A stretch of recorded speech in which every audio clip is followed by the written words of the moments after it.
There's something strange about Xi Jinping's latest message to Taiwan. It wasn't a fiery threat or a vague promise.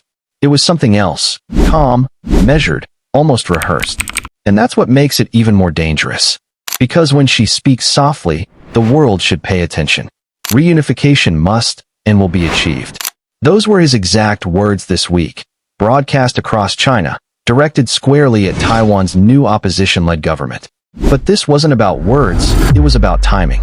Xi's message came just days after a series of unusual military and economic moves. Chinese warplanes quietly crossed into Taiwan's air defense zone again, not in record numbers, but in patterns. Patterns that analysts say match pre-invasion simulations. At the same time, Beijing unveiled new trade incentives for countries in the Pacific, what some are calling economic fences.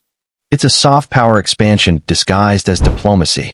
And together, these two fronts, military pressure and economic bait, form the real message behind Xi's calm tone.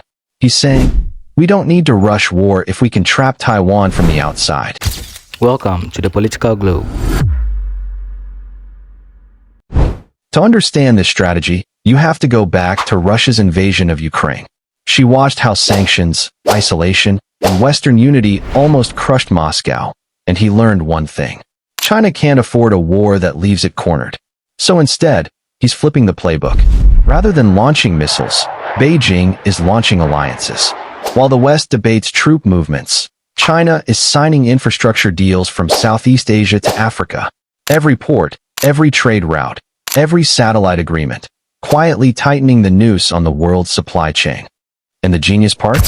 He's doing it all under the banner of peaceful reunification. That's why Xi's calm tone matters. Because he's not preparing the battlefield. He's preparing the world's dependence.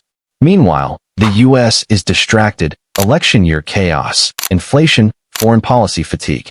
Washington keeps promising to defend Taiwan, but the fine print keeps changing. Japan is rearming.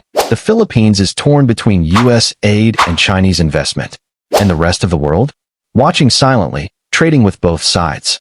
She knows this. He's counting on it. He doesn't need to win a war. He just needs to make it too costly for anyone else to fight. So when she says reunification must and will be achieved, he isn't announcing an invasion. He's announcing a deadline.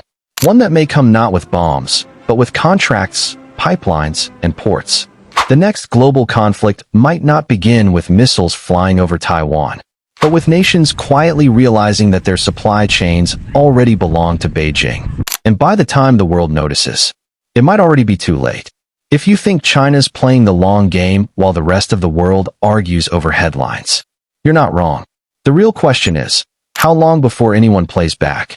Follow for the next analysis, because what happens after this could redraw the map of global power forever.